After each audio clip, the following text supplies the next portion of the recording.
memindahkan sekolah ke rumah gitu ya. Iya, bahkan ada Sampai yang bilang gini kapanpun. nih, ada yang bilang bagaimana cara merespon kalau ada yang bilang percuma aja udah bayar sekolah mahal-mahal untuk sekolah anak ini Oh, memang. itu jangan dilakukan karena itu adalah toxic.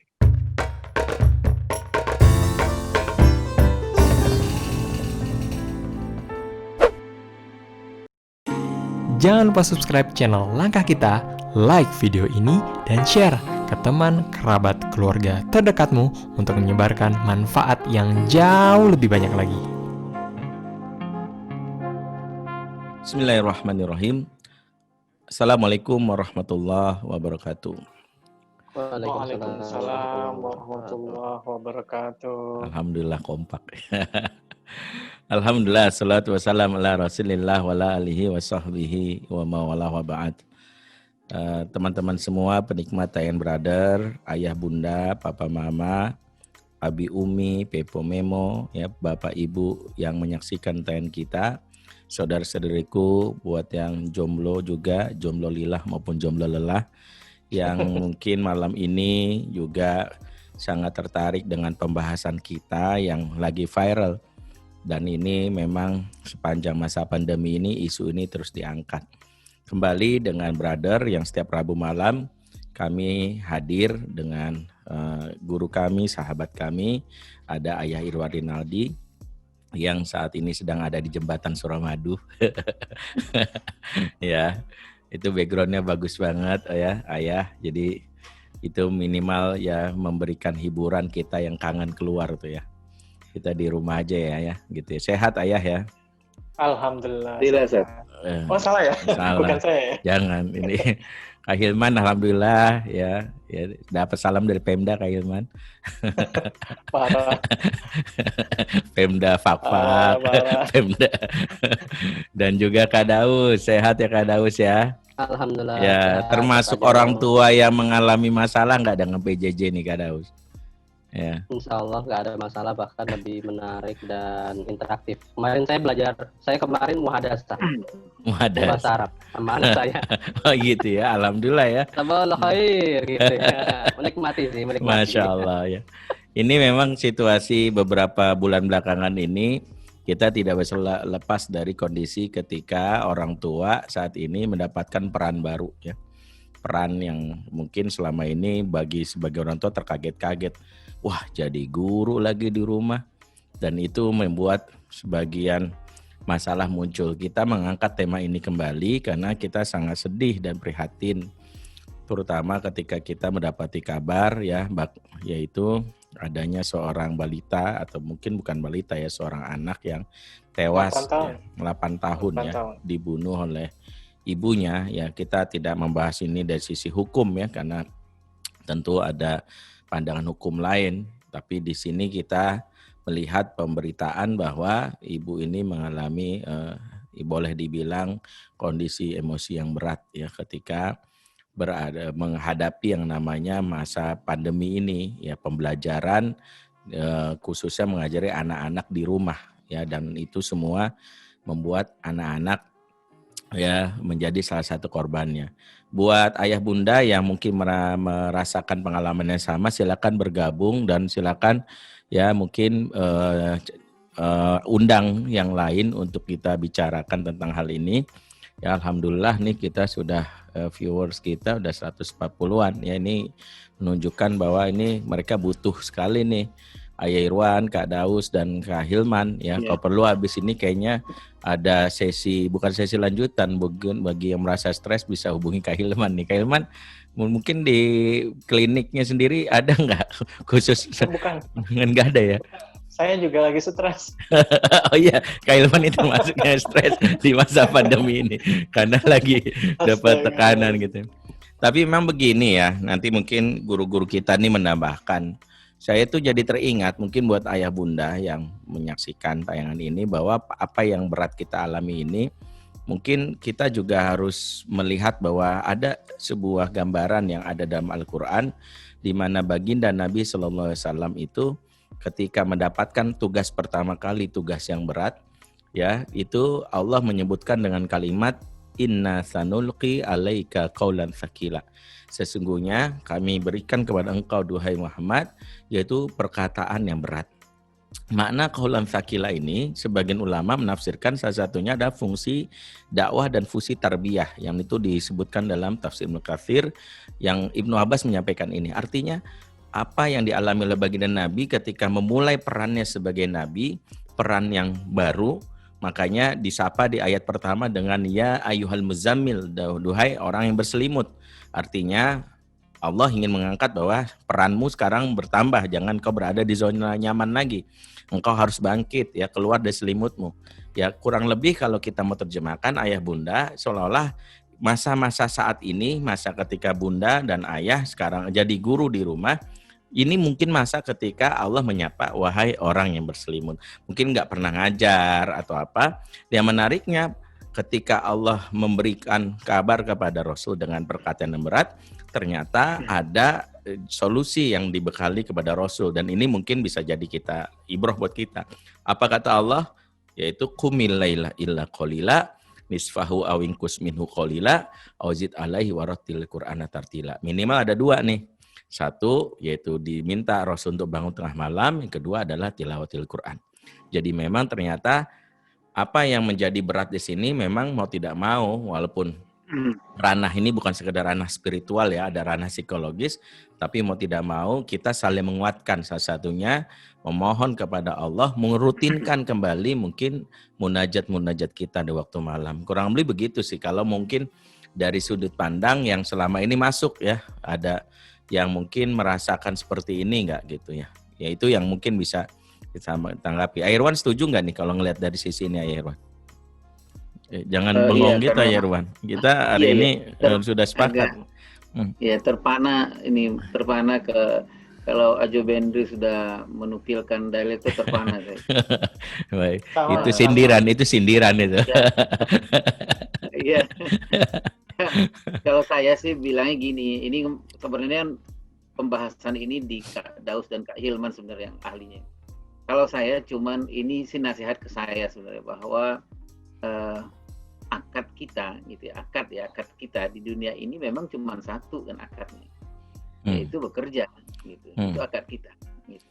Jadi memang semua di dunia ini memang bekerja gitu kan, memang bekerja ya gitu ya teman-teman ya. Akad kita itu cuma bekerja dan bekerja. Jadi kalau akad kita itu job gitu.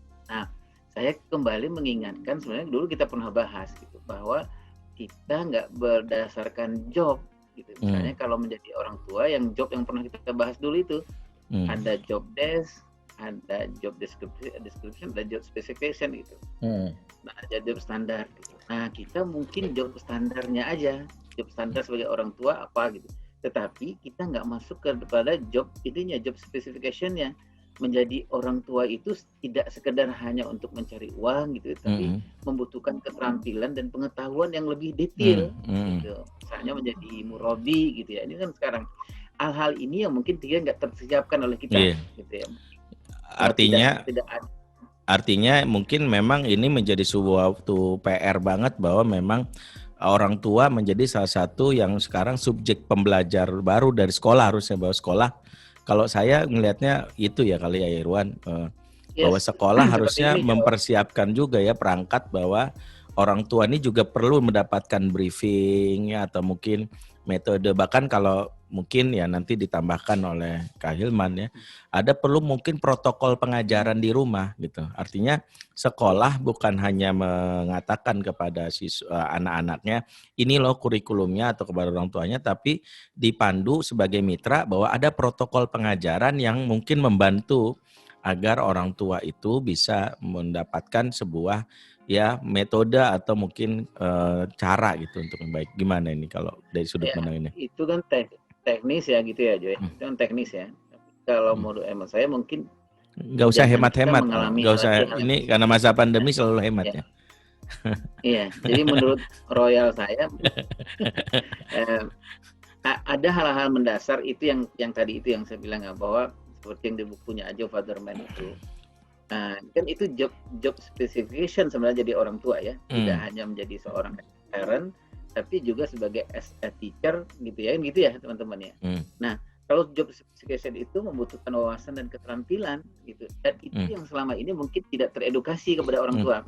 kalau saya ngelihatnya teman-teman, yang tadi teknisnya dari sekolah gitu, ya itu teknis ya gitu. Padahal yang paling pentingnya itu rumah gitu. Jadi sekarang kita diingatkan lagi bahwa beginilah kondisi rumah itu sebenarnya. Beginilah kondisi orang tua itu sebenarnya gitu. Dan kita nggak tahu lagi. Nanti kalau saya sih melihatnya gini teman-teman. Ini adalah sebuah isyarat, sebuah pelajaran buat kita bahwa kita memang harus membenahi gitu bahwa yang mana sebenarnya yang diamanahkan untuk mengajarkan anak-anak, mana sebenarnya yang membantu saja gitu loh. Jadi jangan lagi kebalik-balik gitu. Kalau sekolah kan teman-teman kan kita pernah bahas juga yang Global Parent Survey itu Indonesia ditempatkan pada ranking kedua loh di seluruh dunia itu. Yang menempatkan sekolah. Menempatkan sekolah itu segala-galanya. Oke. Artinya ini sebuah mungkin masa ini untuk orang tua juga mulai ya artinya mulai berbenah bahwa fungsi pengajaran itu dikembalikan kembali kepada fungsi utama orang tua gitu ya.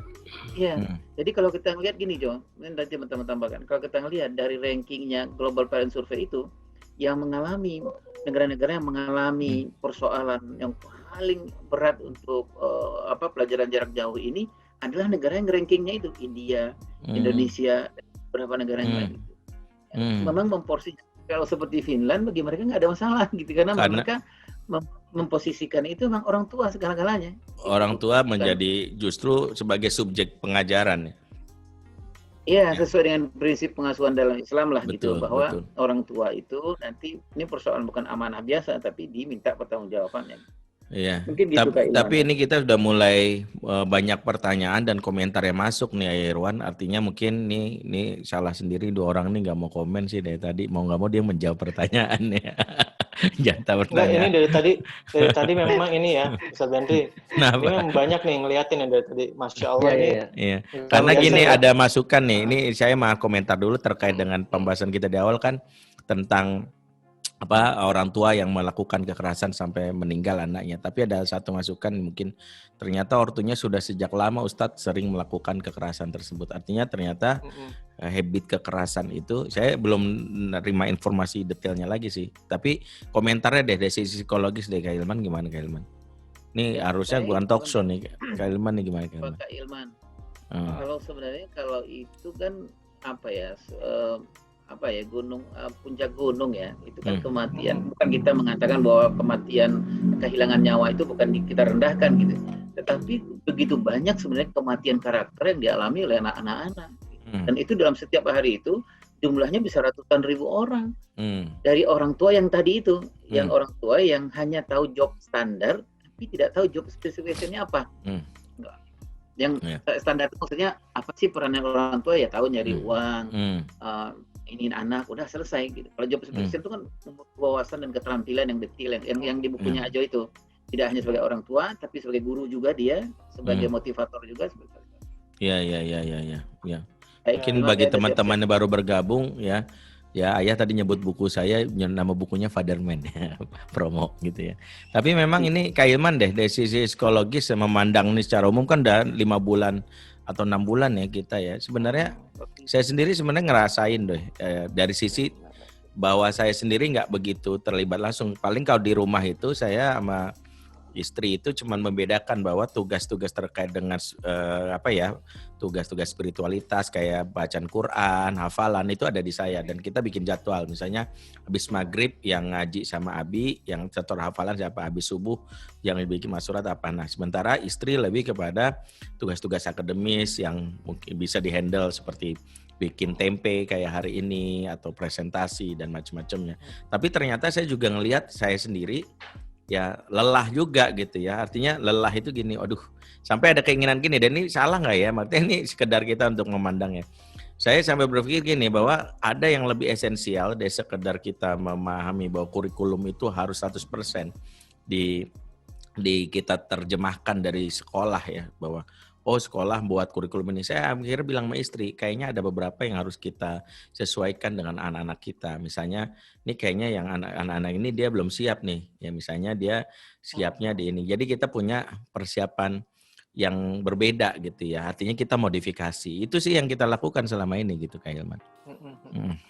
Iya. Speechless sih Ustaz Benri. Speechless bener deh kalau ngomongin tentang ini. Tapi ya saya tuh diingetin terus sama guru saya, Ustadz Ayah Irwan Rinaldi gitu ya. Kita tuh ngapain sih, kan kontraknya kerja dalam tanda kutip ibadah gitu ya. Kalau ngomong tentang apa ya namanya ya, ibu bunuh anak, terus ibu pukulin anak kan juga ya ada ya. Aduh, itu kan bukan hanya sekarang gitu. Jadi jangan jadikan pandemi itu sebagai apa ya namanya, gara-gara pandemi ini orang tua jadi bunuh anak tuh segitunya ya. Enggak, padahal sih enggak. Tadi ada teman-teman kita yang sharing bahwa itu sebenarnya udah biasa tuh melakukan kekerasan. Nah ini dia nih ya, saya cuma berpikir gini ya, bedanya kita dengan anak-anak kita kan sebenarnya kita lebih dulu hidup ya, lebih berpengalaman daripada anak-anak kita gitu. Harusnya pengalaman itu yang bisa kita combine gitu ya untuk membuat itu menjadi sebuah hal-hal baru yang kalau kita sebut dalam bahasanya itu kreativitas lah gitu ya. Tapi terlepas dari itu, yang Ayah Irwan ngomong tentang job specification gitu ya, Bu Eli berkali-kali bilang gitu, kita ini orang tua dibesarkan sebagai pekerja gitu ya, pekerja gitu. Sekolah-sekolah sekarang mencetak anak-anak kita sebagai pekerja gitu, bagaimana nanti cara nyari kerja, bagaimana supaya dapat uang yang banyak gitu ya. Tapi kita nggak pernah sekolah untuk menjadi orang tua gitu ya. Nah sekarang sebenarnya gini, mari kita look into ourselves gitu ya, mari kita evaluasi diri lah, apa sih yang kurang dari kita ya. Nggak apa-apa kok, ini bukan masalah terlambat atau tidak terlambat ya. Yang jelas gini, apalagi ya, jangan-jangan yang lemah kita duluan nih. Jangan-jangan yang ada dalam tanda kutip ya rawan stres itu kita duluan nih, orang tua resiliensinya nggak tangguh gitu. Artinya gini ya Kak Ilman ya, artinya Kak Ilman mau nambahin boleh deh, tapi tadi saya sebenarnya mau nganterin karena mulai banyak komentar kita juga yang sudah menyorot sisi orang tuanya. Artinya orang tua yang selama pandemi ini justru seharusnya menjadi faktor yang atau bukan faktor ya, artinya objek dari yang harus diperhatikan oleh pemerintah. Ada satu komentar menarik dari ini saudara kita juga, adik kita Lydia Wisneli. Saya kalau manggil adik dia GR banget nih. Ya, Assalamualaikum ayah dan kakak. Ini sepengetahuan saya, pemerintah sendiri sudah menyampaikan bahwa dalam kurikulum pandemi saat ini sudah disiapkan juga modul pembelajaran bagi orang tua. Jadi ternyata sebenarnya pemerintah sudah mempersiapkan ya. Tapi apakah modul ini, nah ini mungkin Ayah Irwan harusnya betul nggak? Saya belum melihat modulnya, hanya mungkin belum tersosialisasikan. Katanya ada modul buat orang tua. Cuman masalahnya modul yang dimaksud apakah terkait dengan akademis? Sebenarnya kalau saya ngelihat kan yang dibutuhkan orang tua sebenarnya bukan modul konten ya. Sebenarnya kan yang dibutuhkan orang tua adalah sebenarnya asupan emosi ya, asupan karena dia harus sehat 3 hal ya, ruh, jasad, dan akalnya. Kan 3 ini yang membuat dia bisa survive ya. Karena kan pikiran orang tua nggak sekedar berpikir bahwa anak nih, dia juga memikirkan besok mau makan apa. Dia juga memikirkan misalnya terkait dengan masa pandemi ini, terkait dengan pengeluaran macam-macam. Termasuk juga kan dilemanya juga anak ini ya, saya juga ngelihat bahwa ternyata kita mendapatkan kasus juga kayak angka perceraian meningkat itu juga impact dari ini. Artinya kan sasaran paling besar itu adalah keluarga gitu ya, yang dalam masa pandemi. Makanya saya ingat, saya nggak tahu Ayah Irwan pernah ngomong kapan ya waktu kita diskusi, justru di negara-negara luar ketika pandemi terjadi, pemerintah itu melibatkan ahli keluarga untuk justru membuat kebijakan gitu ya Irwan ya. Gimana Irwan? Iya betul. Iya betul. Jadi membuat polisi Jo.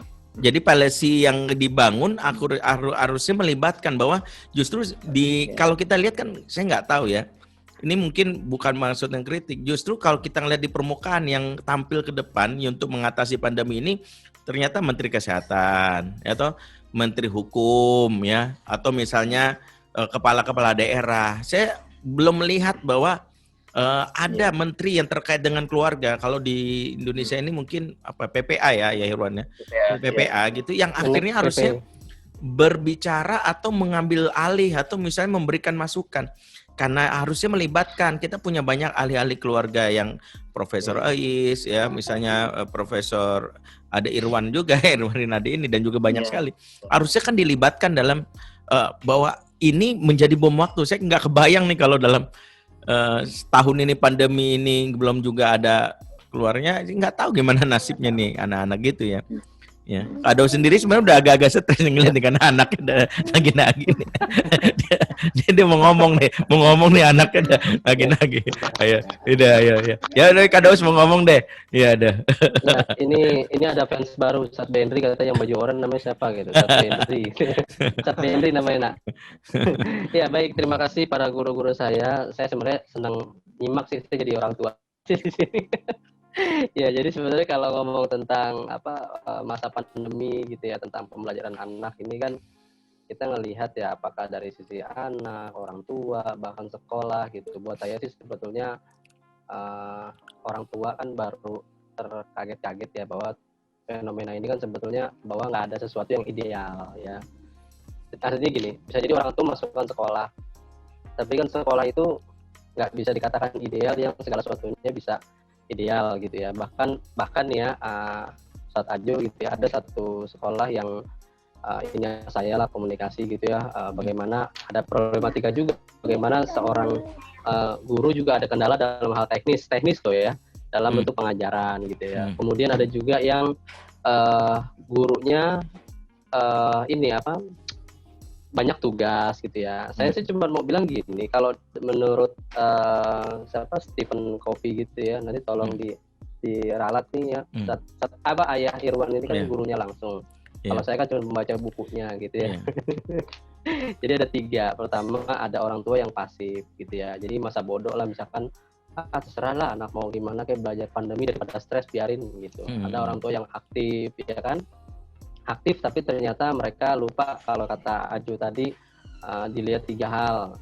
Yang pertama ruh, kemudian jasad gitu ya, kemudian akal gitu ya. Nah, itu orang tua yang aktif akhirnya terjebak di situ, akhirnya jadi emosional gitu ya. Nah, ada satu hal yang lebih positif adalah menjadi orang tua yang proaktif gitu. Jadi tidak menyalahkan sekolah, tidak memberikan tuntutan yang tinggi gitu ya, tapi justru kalau bahasa ayah itu ada yang namanya terima. Nah, itu kata paling pertama, acceptance gitu ya. Karena sebetulnya gini, ini kan udah lama ya belajar seperti ini ya. Sebetulnya harusnya udah ada habit baru yang dimiliki sama orang tua. Betul. Tapi karena lupa untuk mengaccept itu satu, kemudian menjadi orang tua yang proaktif, sehingga lupa bahwa habit ini kan harus dibentuk kayak gini lah. Misalkan saya pernah mengalami satu kondisi di mana saya nggak pernah melakukan sesuatu, saya harus melakukan sesuatu. Itu kan pusingnya minta stres gitu ya, stres pusing gitu ya. Tapi berjalannya waktu, nah yang tadi kayak Ayah Hilman bilang gitu, kreativitas mulai muncul. Kalau kita acceptance tadi gitu, dengan dikombinasikan dengan Ayah bilang tadi, kita harus punya keterampilan, punya awareness tentang parenting khususnya. Kalau gitu. Saya ambil ini ya artinya menyambung apa yang Kak Dau sampaikan. Ini mungkin salah satu momen ya orang tua yang menyimak nih, sekitar 379 viewers yang melihat kita. Ya ini rekor kita selama tayangan Brother. Ya karena ini menunjukkan bahwa mereka sebenarnya sudah merasa lelah dan capek dan sebagainya. Tapi memang gimana Kak Hilman? Bukan mereka, kita semua. Kita ya. Harusnya nggak boleh gitu. Nggak ngomong mereka, kita juga ya. Ini salah nih, maaf nih. Teman-teman semua jangan sampai akhirnya saya di black out ya. Tapi ini penting.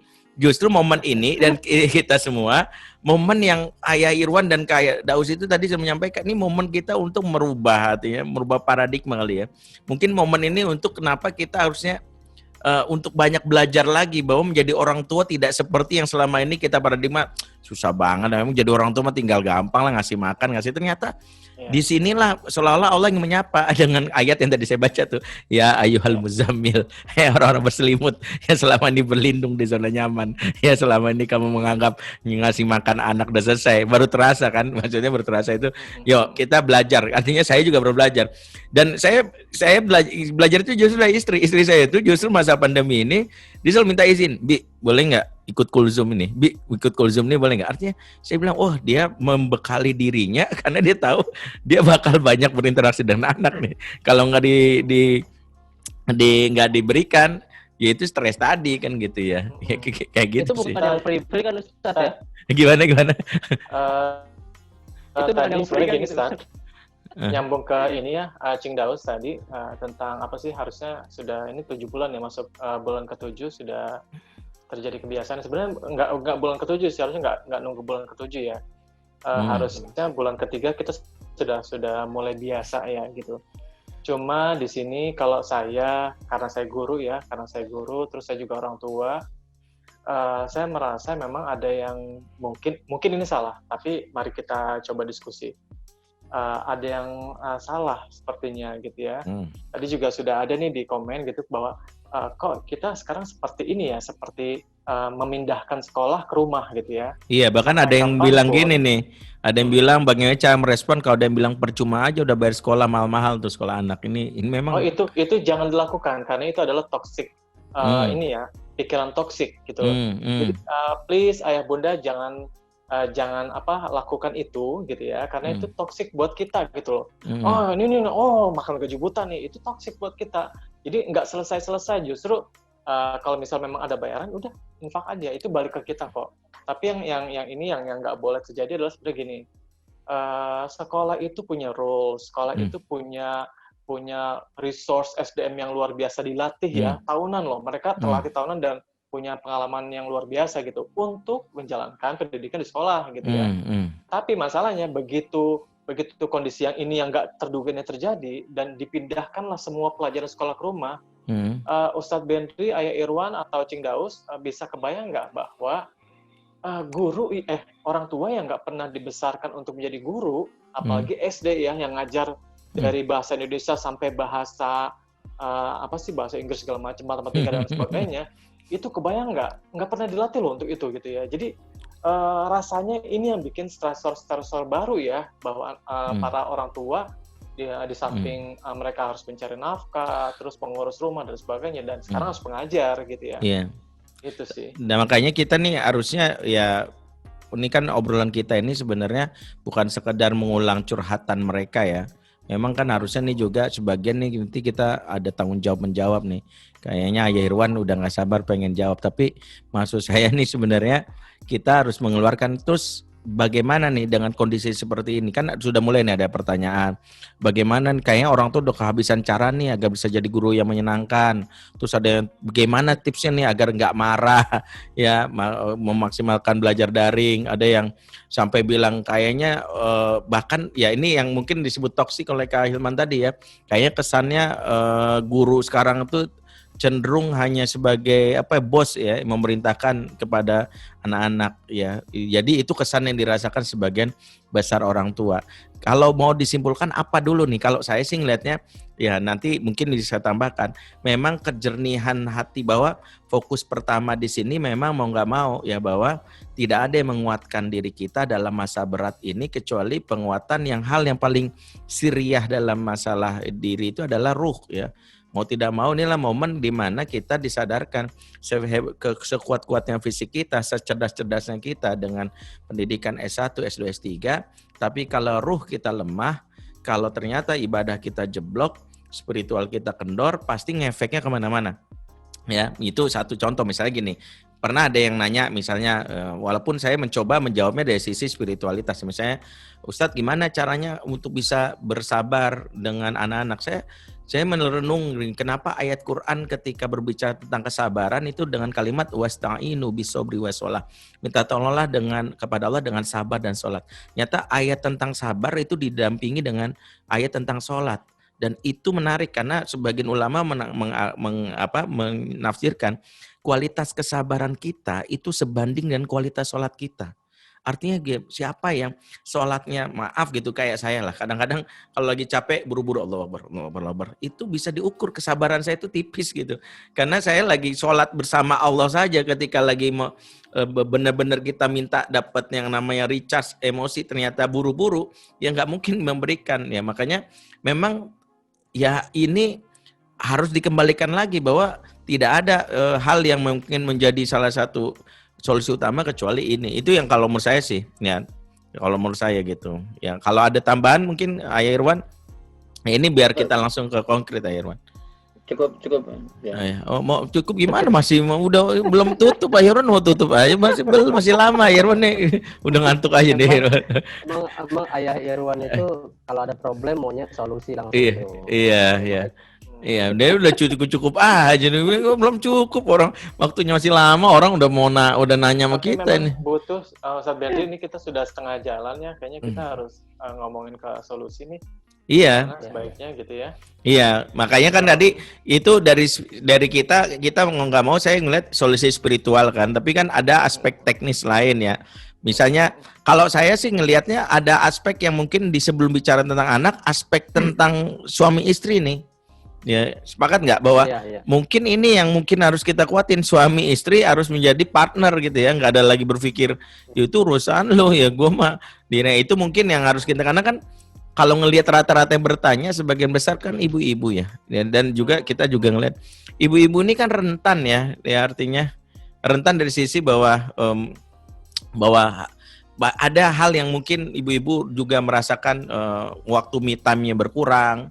Ya, job desk-nya atau job specification-nya bertambah, ditambah lagi mungkin ketika hubungan dengan pasangan tidak hangat ya, tidak mesra gitu ya, dan efeknya kemana-mana ya, dan apalagi kalau ibu-ibu itu sudah mengalami emosi yang negatif. Makanya kalau saya melihat misalnya istri saya udah melihat, wah nih emosi udah negatif, pasti larinya nanti ke anak nih ya. Makanya kenapa mungkin perbaikan pertama memang perbaikan kondisi emosi yang ditopang dengan kemesraan bersama pasangan ya. Dan salah satunya mungkin membicarakan bagaimana berdua nih antara suami dan istri. Pentingnya untuk ngobrol lagi berdua. Apa sih ya, ayah harus sudah menjalankan perannya lagi nih, gimana nih kita bicara ini nih bareng-bareng nih antara suami dan istri. Ya harusnya begitu, karena kan kalau anak-anak kita ini emosinya kan tergantung ibunya ya. Happy mom, happy children ya. Kalau dalam istilah Quran itu wal baladut thayyibu yakhruju nabatuhu biizni rabbih, dan tanah yang baik akan keluar darinya tanaman-tanaman yang baik. Tanah yang dimaksud ini kan maksudnya ibu ya. Jadi kalau ibunya baik dalam sisi emosi, keluar dari tanaman yang baik. Kasus yang kita bahas ini kan juga menimpa ibu kan, karena ibu yang ternyata dalam hal ini melakukan kekerasan kepada anak, dan itu juga saya alami, saya ngelihat di sekitar saya juga. Jadi mungkin kayak Ilman kadang kan pernah main ya ke rumah ya, kan kita pernah lewat tahu ada suara teriakan gitu ya. Itu bukan backsound, itu ada mama lagi ngajar yang tiba-tiba itu dul. Itu ada tuh, itu bapak itu gitu ya. Ya kira-kira gitu. Iya. Kita langsung aja langsung ke pertanyaan-pertanyaan, mungkin ada yang bisa. Iya, ini harusnya ada masukan ya. Ini pertanyaan-pertanyaan, Ustadz maaf semestinya ajak dua pembicara dari ibu ya gitu, baik ya. Tapi kita memang dalam hal ini brother, kalau udah ibu namanya nanti brother sister ya. Tapi nggak apa-apa. Tapi ini yang dia tanyakan sebenarnya, bisa nggak kasih tips how to release mom stress dari sudut pandang seorang ibu yang realitanya lebih banyak mendampingi anak-anak selama SMA. Di sini ada psikolog ya, ayah bunda ya, artinya dari sisi psikologis ya, dia bisa memahami. Ini mungkin Kak Hilman, ranahnya Kak Hilman ya, karena ini bertanya release stresnya itu gimana, baik dari sisi seorang ibu, gimana Kak Hilman? Kalau stres itu kan sebenarnya prinsipnya tertekan ya, tertekan mau ujian, tertekan dengan tugas-tugas gitu ya. Biasanya stres itu selesai kalau seiring dengan tugas-tugas selesai. Misalnya ujian nih, stres banget gitu, pas setelah selesai lepas gitu. Nah itu kan sebenarnya gini, kembali ke kita. Sebenarnya kita yang punya diri itu yang ngontrol, yang memerintahkan tubuh ini mau tetap tertekan atau tidak. Nah, yang paling tahu sebenarnya bukan psikolog, bukan orang lain gitu. Nah, kita sebenarnya bisa melepaskan stres itu dengan cara apa? Misalnya makan enak gitu ya, enak gitu, atau misalnya jalan-jalan gitu ya. Sebenarnya pada teorinya sih gini, kalau stres itu jangan diem aja ya, jangan diem gitu. Kalau stres diem itu nggak akan ada yang berubah gitu ya. Ada yang bilang gini, stres coba deh kamu relaksasi, tarik nafas dalam-dalam. Mungkin ada yang juga nggak suka itu gitu ya, bukan sebuah kebiasaan. Walaupun teorinya stres itu bisa dilakukan dengan cara relaksasi gitu, terus tarik nafas dalam-dalam supaya otak itu nggak stuck gitu ya, karena otak itu butuh oksigen gitu, nggak boleh kekurangan oksigen. Minum air putih, itu kan teorinya. Tapi yang jelas gini, apa yang bisa melepaskan kita dari sebuah tekanan itu pasti kita yang tahu, kita masing-masing individu yang tahu. Artinya gitu. Ibu-ibu ini butuh mood booster kali ya. Kalau Itu mood sebelum mengajar, booster. ya mood booster ya. Uh-uh. Salah satu mood booster ibu, salah satunya kan ngobrol dengan suami itu salah satunya Kak Ilman ya. Kan sebagian besar ya makanya memang kenapa tadi fokus tadi saya bicara bagaimana peran suami ini, peran ayah. Justru disinilah momen ayah menjadi nakoda terbaik untuk keluarganya, di mana ayah membantu banget untuk minimal ibu sendiri ya minimal bisa merilis stresnya itu dengan bicara ya, dan itu yang mungkin yang kita pandangi di malam hari. Jadi kalau salah satu peran ayah itu kan sebagai TPS ya, tempat pembuangan sampah emosi ya, walaupun ayah juga butuh dalam hal ini untuk dipahami, tapi ibu mungkin dalam situasi ketika banyak mengajar dengan anak itu juga butuh banyak bicara. Inilah momen yang harusnya kita kembali menghidupkan sunnah, di mana Rasulullah mensunnahkan setiap malam itu pillow talk ya, dan itu diajarkan oleh Rasulullah ya di dalam hadis ketika Ibnu Abbas mengatakan kebiasaan Rasulullah itu adalah karena Rasulullah SAW yatahaddas ma'a alihi tsumma raqada. Rasulullah SAW ngobrol dulu sama istrinya baru tidur. Nah ini mungkin salah satu tips yang bisa dipahami yaitu dari sisi hubungan suami istri ya. Ada tambahan nggak Ayah Irwan untuk rilis stres nih? Ya, tapi saya mau komentari dulu nih Ayah Irwan. Maaf Pak kurang sepakat kalau sekarang gue seperti bos. Ini bukan, emang saya juga nggak sepakat Bu ya. Jadi bukan saya yang ngomong, tadi ada yang tadi bicara dan itu mungkin kelelahan jiwa yang diungkapkan dengan ini. Ada tambahan lagi Ayah Irwan? Ya, kalau saya sih bukan tambahan, tapi saya dapat ilmu dari Kak Ilman. Dan di Fadring itu juga dalam masa sekarang ini yaitu mengimbangi antara waktu offline dengan waktu online dengan waktu offline. Nah itu memang harus diimbangi. Jadi waktu online-nya ibu, istri itu berapa? Nah ayah cariin tuh waktu untuk menyimbangi offline-nya apa. Jadi kalau ibu ada apa dengan anak-anak gitu, sehari itu dia megang daringnya anak-anak menemani nenek kan waktu online ya. Gitu. Nah istri imbangi waktu offline-nya. Waktu offline itu seperti kayak bilang, ajak makan atau mantap, couple time ya. Couple time gitu. Jadi itu penting. Jadi sebenarnya buat ibu, buat para ayah, pasangan itu waktu keseimbangan waktu itu ya, waktu antara online dengan waktu offline itu memang harus siapa itu paling yang bisa menjaga, yang bisa mengimbangi itu ayah sebenarnya. Karena dia nakhoda, karena dia tahu persis nih. Jalan dulu yuk deh, kemana ya, gitu ya. Nah itu mantap tuh. Nah ini memang dibutuhkan banget. Memang peran ayah itu di masa pandemi ini menjadi harusnya lebih kentara ya. Misalnya satu yang bisa ayah lakukan ya, kalau di pagi hari sebenarnya kalau ibu lebih banyak mengajar, seharusnya ayah memberikan waktu transition time kepada ibu di pagi hari, mulai persiapkan. Misalnya ayahlah yang membangunkan anak ya, ayah yang mempersiapkan anak dengan mood boosternya ya, mungkin ngajak bermain dulu ya, agar ibu punya waktu sekitar setengah jam atau 1 jam untuk mempersiapkan yang memang itu menjadi waktu istimewanya ibu, mulai dari tadi yang Kak Hilman bilang ya, mood boosternya ngopi dulu kan gitu ya, apalagi ya kalau dibilang mungkin dia olahraga dulu atau sekedar dia mungkin mendengarkan dari YouTube atau apa untuk bekal dia. Dan itu memang harusnya pagi-pagi itu. Kalau saya sendiri ngelihat bahwa pagi itu waktunya ayah ya. Waktunya ayah kalau menurut saya. Kenapa? Karena kalau kita lihat hadis, Rasulullah itu pagi itu selalu membangun emosi positif dulu sebagai bekal untuk menghadapi ya. Dan itu menarik karena Rasulullah itu memulai pagi dengan pertanyaan yang mungkin membangun mood ya. Misalnya Rasul kalau bertanya sama sahabat itu kan pertanyaannya sepele gitu, tapi berkesan gitu. Hal ro'a ahadum minkumul bariyata ru'ya. Siapa di antara kalian yang mimpi indah semalam? Ayo siapa yang mimpi indah? Kan gitu ya. Jadi mimpi indah itu ditanya Rasul pagi itu memberikan dampak kepada anak-anak gitu ya. Kalau kita nanya ke anak-anak gitu ya. Ini ada ayah kadang nanya pagi-pagi semalam dengar suara gemuruh nggak? Itu tandanya mau terjadi gempa, dajjal turun katanya kita di Dukhon 40 hari. Kalau itu nggak terjadi, gitu kalau itu ya? nggak terjadi. Kenapa? Yang terjadi sekarang kan gini. Kenapa? Yang apa sih analogi yang Ustaz Bendi barusan bilang?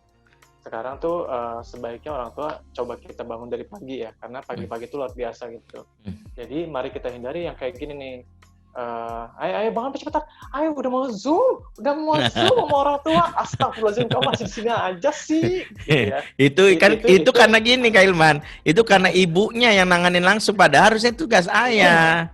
Makanya ayah itu bangun untuk ngajak dulu jalan. Ayah itu kalau anak ada kelihatan emosinya negatif, kayak Rasulullah tuh ketika ada sahabat yang mimpi buruk dibawa keliling neraka kan Abdullah bin Umar, Rasulullah langsung mengatakan ya dengan kalimat positif, nikmar rojul Abdullah lo kana sebaik-baiknya laki-laki itu engkau. Kalau kamu rajin sholat malam. Jadi ayah itu nggak tahu ya, memang pagi itu memang berbagi tugas ya. Kalau dia nggak ngajar langsung harusnya ya ayah itu mengurangi beban ibunya. Tapi ini kenapa? Bukan pagi itu, Ajo. Jadi kalau UNICEF atau PBB itu menganjurkan ke rumah-rumah itu membangunnya bukan di pagi hari, membangunnya dalam waktu sepekan. Jadi couple time itu membuat jadwal dalam sepekan, kemudian ingatkanlah semua urusan pagi hari itu nggak boleh diurus pagi hari, diurusnya di malam hari. Apa di malam hari yang ketemu tadi itu, yang pembicaraan di bantal itu? Pilotol itu ya? Nah, jadi itu urusannya itu udah sepekan yang lalu sebenarnya. Ini yang disarankan nih ya, gitu ya, kepada para suami istri. Jadi bikin jadwal. Jadwal itu nggak satu. Halo? Ya bikin jadwal yang kemudian urusan itu setiap harinya itu diurusnya di malam hari. Jadi semua urusan nanti satu hari itu urusan di malam hari. Nah, dua orang ini yang diskusi nih. Bang, aku capek banget pagi ini. Gitu. Nah, si abangnya, aku handle deh. Gitu. Bisa jadi si abangnya bilang, aku juga capek pagi hari gitu. Bisa nggak kamu dulu yang handle gitu. Jadi memang nggak harus bapak dan ibu sebenarnya. Tapi kalau di itu disarankan, tergantung seperti apa gitu. Iya, karena malamnya itu harusnya sudah ada kesepakatan ya. Itulah kenapa penting bicara ya. Misalnya besok sepekan. Jadwalnya udah sepekan gitu. Jadi nggak bisa kalau setiap hari itu berat. Berat ya, baik. Ini penting nih buat informasi buat ayah, dan sebagian besar nih ketika kita ngomong ini mulai tuh bilang, oh betul tuh harusnya bapak tuh kan bapak harus punya telinga. Nah, kita langsung nyambung. Nah, ini juga langsung ada nyamper tuh. Emang nih gitu bapaknya nggak mau denger ya. Selama ini kan mom shaming. Mom shaming ini maksudnya gini kali ya. Kadang-kadang ketika masa pandemi ini justru ibu kan tertuduh ada kalimat-kalimat yang menurut saya juga harus saya juga pernah beristighfar gitu. Kayak pernah ngomong gini sama istri, alah baru ngurus anak 3 doang, 4 doang aja udah capek kamu, guru aja sampai 30. Kadang-kadang kan ada kalimat itu ya yang mungkin apa ya kalau boleh dibilang apa kenapa?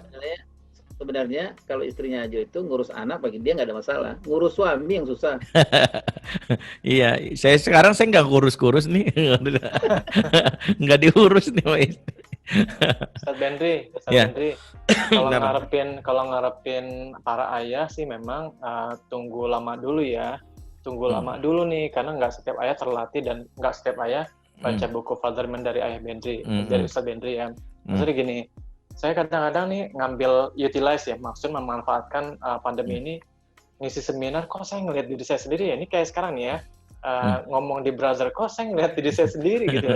Jadi sebenarnya ini bisa kita utilize ya, manfaatkan gitu. Maksudnya kayak gini, kalau minta suami atau orang lain untuk menjadi mood booster, jangan-jangan kita bukan orang seperti Ustaz Bendri yang mungkin bisa mendapatkan istrinya mendapatkan booster dari Ustaz Bendri atau Ayah Irwan yang istrinya luar biasa ya, saling dukung gitu ya, dahsyat lah pokoknya. Tapi mungkin kita bisa satu-satunya yang bisa kita kontrol adalah diri kita sendiri. Kita nggak bisa kontrol orang. Kalau kita kalau di teori konsep diri itu kita bisa kayak gini loh ngomong. Ini kan saya ngomong di depan saya sendiri ya. Hilman, kamu bisa, kamu relax, kamu optimal, kamu terus optimal gitu ya. Itu sebenarnya bisa dilakukan ya, self affirmation gitu ya, penguatan diri bisa dilakukan. Cuma gini Ustaz Bendri, Ayah Irwan dan Cing Daus, kalau boleh ngomong ya di waktu yang sempit ini. Jadi sekali lagi saya cuma mau bilang, Ayah Bunda dan teman-teman sekalian, jangan pernah berpikir bahwa sekolah harus pindah ke rumah karena teritorinya beda, kondisinya beda, dan resource-nya beda gitu ya. Nah sekarang karena anak-anak kita pindah ke rumah, bolehlah agar anak-anak kita nih sisi kognitif dan akademisnya nggak hilang, bolehlah. Tapi yang jelas gini, kalaulah dulu para guru-guru sekalian disupport dari rumah dengan jam terbanyak dilakukan di sekolah untuk anak-anak kita. Sekarang anak-anak kita banyak di rumah dengan tameng pertama pejuang pertama adalah seorang bunda ya, seorang bunda di rumah. Makanya luar biasa ya, kita supaya bunda nih sehat-sehat selalu ya. Jadi sekarang judulnya jangan memindahkan semua pelajaran atau aktivitas sekolah ke rumah gitu. Jadi mari kita bangun sama-sama, ajak diskusi aja nih. Satu-satu gitu, satu-satu data. Oh, ini anaknya segini. Ini begini-begini di rumahnya kayak gini, cuman ada ibunya doang gitu loh. Oh, ini ada ibu bapak gitu ya. Itu guru karena memang lebih terdidik untuk secara sistematis mendidik di sekolah ya. Coba data itu sebagai pusat riset itu deh. Data semua apa yang kita bisa lakukan ya dengan kayak gini ya. Nanti ingat bahwa apa yang kita mau mintakan bantuan ke rumah itu, cek lagi data itu. Oh, ibu ini begini ya, ibu ini begini ya gitu. Jadi kadang-kadang mungkin kita nggak bisa melakukan itu secara semua serempak sama gitu. Satu anak dengan yang lainnya. Ingat, orang tua ini latar belakangnya berbeda dan secara pola pengasuhan berbeda gitu. Jadi mungkin nanti kita juga perlu menyamakan visi misi, goals gitu ya. Ditambah resource-nya apa, kegiatannya apa. Saya kebayang gini, Ustadz Benri, sedikit lagi. Saya kebayang gini, kan capek ya kita sebagai orang tua nih mikirin besok apa lagi ya. Itu belum ditambah dengan tugas-tugas akademis loh. Jadi mungkin ini bisa diambil alih oleh para guru, bikin kreasi-kreasi apa gini. Moms atau bunda ini ya begini ya, bunda ini begini ya. Kalau bisa dilakukan, tapi itu kan based on resource dan goals kita nih. Goals kita maunya kemana gitu ya. Itu sih Ustadz Benri. Iya ya, ini dari komen dari apa yang kita bicarain ya, nanti Kak Daus juga bisa nambahin. Ini hampir semuanya tidak ada maksud ya, tapi hampir yang kita baca nih ayah disorot nih, karena jadi tapi tidak maksud menyalahkan ya. Nih teruntuk ayah-ayah, ingat tuh jangan limpahkan nih mama semua nih. Ini yang nonton harus ayah dan ibu nih. Kalau ibu doang nanti mangkalnya sama ayah. Bahkan ada bilang pilotoksnya benar-benar ngomongnya sama pilo doang nih. Sampai ngurus suami susah. Tapi ada yang mau saya komentarin, nanti Kak Hilman boleh nambah. Ini ada, mereka minta tips ya. Tapi nggak tahu nih keluar relate, mudah-mudahan nggak ya. Kami perlu tips nih untuk ibu-ibu nih. Bagaimana supaya para ayah ini mau terlibat dalam proses pendampingan anak-anak. Saya itu menjabarkan 7 langkah. Ya nanti bisa ditambahkan guru-guru kita sini. Ibu-ibu yang ingin suami terlibat dalam pengasuhan, minimal Ayah Irwan tuh selalu ngasih resep ke saya. Kalau ingin menyampaikannya itu pakai kisahnya Ummu Sulaim ya. Ya gitu ya Irwan ya. Artinya kita memahami ada 7 langkah. Yang pertama, yang mudah-mudahan dicatat, 1, penuhi kebutuhan perut dan di bawah perut. Ya itu karena nanti berkaitan dengan hormon happiness-nya suami menerima informasi. Karena kan ketika sudah kenyang, syahwatnya tersalurkan, suami lebih mudah ya untuk menyerap itu. Itu yang pertama. Jadi yang kedua ya, bicara saya ngambil juga dari guru saya Kak Hilman, maksimal 15 kata pertama ya. Jadi kalau ngomong sama suami yang berkaitan dengan pesan-pesan ya, apa? Kebutuhan mata dulu. Ya, matanya harus dibikin. Ya itu kan tadi ada di itu Ayah Irwan yang tadi perut dan di bawah perut itu. Di atas perut berarti. Di atas perut, matanya harus nyaman. Di bawah perut matanya. Betul, ya di bawah perut. Itu nanti larinya ke bawah perut Ayah Irwan. Betul nih. Ini Ayah Irwan ingetin, matanya harus sedap. Ini ya. Berhias, penampilan bersolek gitu. Penting. Itu yang pertama itu kan. Betul itu tadi ya, itu intinya berikan kepuasan secara artinya mungkin nanti ibu-ibu mulai kok jadi kita bukan, ini teknik ya kalau kita pikir, karena banyak suami yang memang harus pakai pendekatan itu. Yang kedua tadi bagaimana bicara 15 kata pertama. Apa sih 15 kata itu? Seringkali ibu-ibu lewat ya. 15 itu sebenarnya suami butuh penguatan apresiasi. Jadi memang pertama, yang kedua suami harus dikasih apresiasi. Minimal bilang terima kasih untuk apa yang, jangan menyindir ya, jangan bilang Mas terima kasih ya diberikan rumah yang luas, padahal rumah yang kecil tuh nyindir. Tapi terima kasih ya kamu sudah bekerja keras untuk keluarga. Yang ketiga ya, ini saya persingkat, ketok pintu ego suami dengan minta izin untuk bicara serius, boleh nggak aku bicara serius. Yang keempat, pakai I message positif ya. Rumusnya itu sederhana. Sebutkan perasaan kita yang positif. Misalnya dia bilang aku seneng deh Mas ya kalau kamu misalnya ikut seminarnya Kak Ayah Irwan gitu.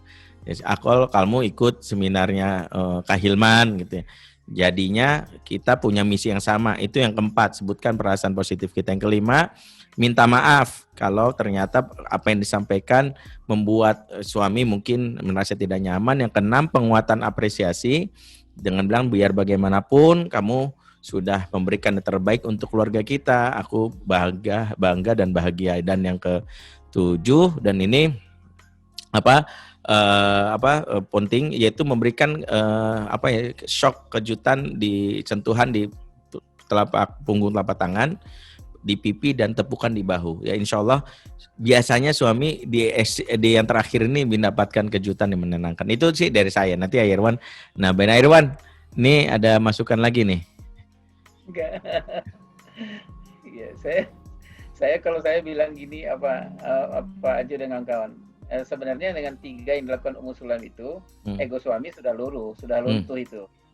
Jadi kalau 7 kan keburu malam.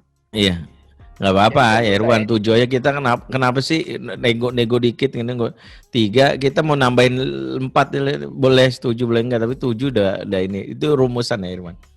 Jadi kalau yang dilakukan 3 Ummu Sulaim itu begitu luar biasanya, seorang panglima besar itu ya, itu sudah selesai urusannya. Nah, cuman memang 3 ini memang memintakan kepada ibu-ibu bahwa menerima bahwa kunci surga kita itu memang di rumah ibu-ibu.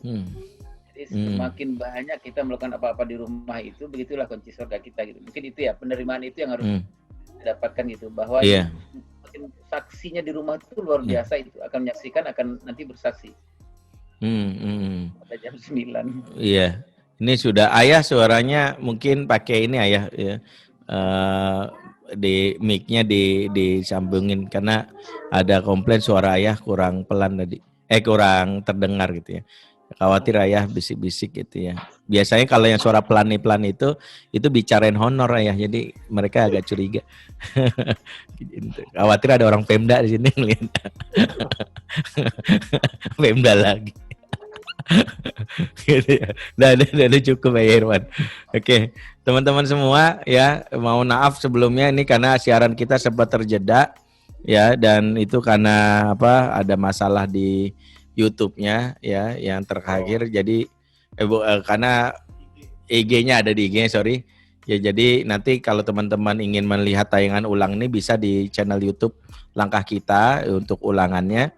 Makanya penonton tadi yang udah lumayan banyak tiba-tiba drop karena tadi sempat suaranya atau mungkin gambarnya terjeda beberapa saatnya. Tapi alhamdulillah ini sudah mulai aktif lagi, sudah mulai banyak lagi yang bergabung.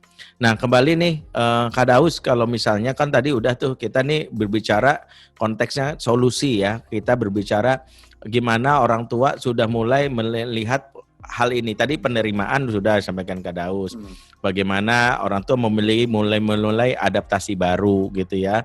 Tapi kan perjalanan yang belum jelas nih sampai ya saya sendiri kebayang nih sampai kapan ya. Walaupun sih ada wacana kayak awal Januari sudah mulai sekolah lagi, tapi kita nggak tahu. Tahu ada kebijakan lagi kan ternyata ya kita nggak tahu. Nah ini gimana caranya biar itu sepertinya gimana? Kalau saya sih tetap penguatan ya, Ustaz Benri. Tadi kan saya baca komen-komennya kan menarik ya. Jadi misalkan saat bahas apa langsung orang tua nggak tahu ini reaktif apa responsif gitu ya, tiba-tiba ini ayahnya nggak hadir gitu, ini pilotok sama pilo beneran gitu kan. Jadi saya ngerasa ini bukan masalah kubu-kubuan jadinya gitu ya. Jadi saya mau bilang yang pertama nih saya sebenarnya menguatkan pernyataan saya yang pertama tadi dengan balutan damai gitu, kita berdamai gitu. Nah ciri orang berdamai berarti kan dia menerima. Kalau tadi Ustadz Bendi menyatakan tentang bersabar dan sholat, sebetulnya kalau perlu modal yang pertama adalah dengan sebuah situasi adalah berdamai dulu dengan situasinya. Nah, bentuk berdamai dengan situasi berarti kan nanti dia muncul penerimaan. Menerima akhirnya dia menjadi lebih sabar gitu. Jadi kata kunci yang pertama adalah itu, Ustadz Bendi berdamai ya. Jadi gini, saya mau bilang lagi, situasinya nggak ideal. Tadi ada yang bilang ayahnya kan kerja jauh gitu, nggak ideal gitu. Jadi kita nggak bisa bandingin lagi, sehingga akhirnya kita maunya begini. Nah tuh kan kayak kasus kayak gini nih, ayahnya lagi ceramah, ada anak. Iya, nggak ideal gitu kan. Nggak ideal. Dia berdamai gitu. Berdamai. Saya berdamai. Oke, terus yang kedua, ya kan, kalau saya misalkan, saya harus tampil baik nih gitu ya, saya harus tampil baik nih. Saya dorongnya, saya mengisi gitu kan, karena saya nggak berdamai. Jadi kalau saya berdamai, ya udah sih terima aja sih. Nah, omongan orang tuh gimana sih anaknya muncul di situ? Ya sangat biasa aja ya. Saya sudah berdamai sama diri saya gitu. Berarti kata kunci yang pertama adalah berdamai. Nah, berdamai ini turunannya adalah dia juga melihat kondisi anaknya. Ini anak saya mampu apa enggak? Kemudian saya juga mampu apa enggak? Nah, saya teringat tentang menjadi seorang driver. Menjadi seorang driver itu kan ada 2 pesan. Yang pertama adalah dia fokus sama arah, ya. Fokus sama arah nih. Terus yang kedua, dia bisa menjaga jarak. Kan antara mobil satu dan mobil lain kan harus jaga jarak, ya. Nah, kan si driver dia mau ngedekat kayak dia mau jauh kayak kalau anaknya misalkan nggak mampu, dia nggak usah deket-deket, dia nggak usah nge-push. Tapi kalau anaknya mampu, dia deketin lagi. Oh, anak nggak mampu, dia mundur lagi gitu.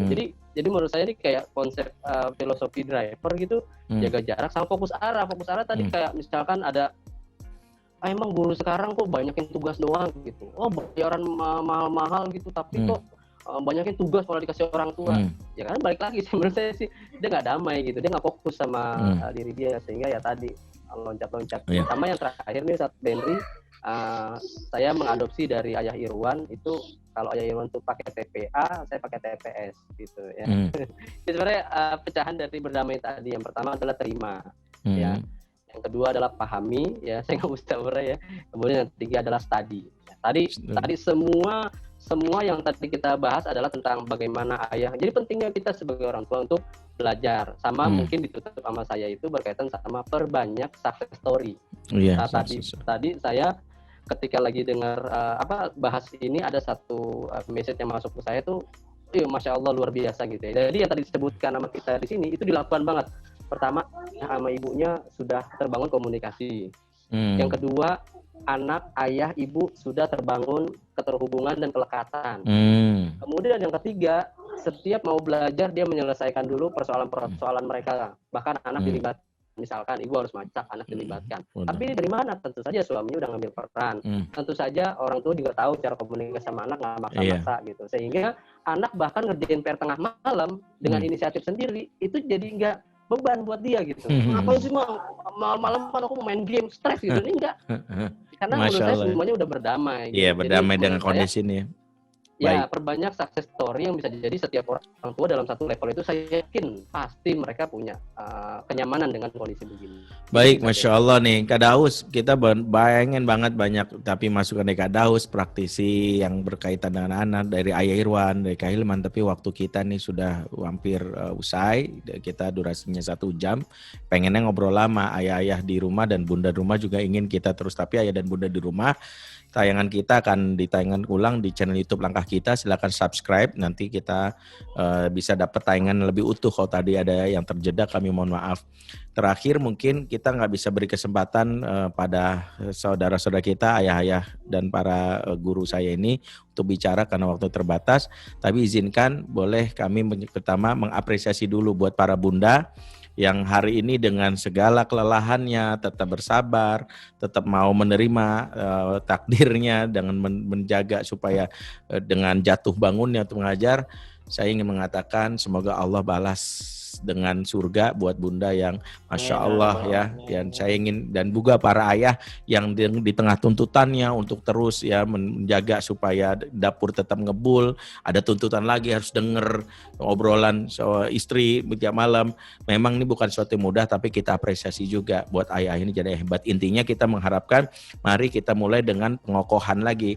Ayah dan bunda duduk bareng ya. Mudah-mudahan sepakat ya gitu ya. Ayah bunda duduk bareng ngobrol. Yuk kita diskusikan tentang hal ini. Dan itu nanti ya mau detailnya silakan baca buku Fatherman ya, ada di website www.fatherman.id ya. Nanti ada buku lanjutannya insyaallah bulan ini terbit yang e-booknya insyaallah. Ayo bunda semua teman-teman yang menyaksikan tayangan Brother, kami sudahi dulu tayangan kita karena waktu yang sudah berakhir. Lain waktu kita lanjutkan lagi. Ayah Irwan, Kak Hilman, Kak Daus, terima kasih banyak atas obrolan kita yang luar biasa. Walaupun Ayah Irwan saat ini dia ada di depan jembatan, hati-hati kedorong dikit jatuh. Kita mohon doa buat guru kita ini supaya sehat selalu. Kita tutup. Subhanakallahumma bihamdik. Asyhadu an la ilaha illa anta astaghfiruka wa atubu ilaik. Wassalamualaikum warahmatullahi wabarakatuh. Jangan lupa subscribe channel Langkah Kita, like video ini, dan share ke teman, kerabat, keluarga terdekatmu untuk menyebarkan manfaat yang jauh lebih banyak lagi.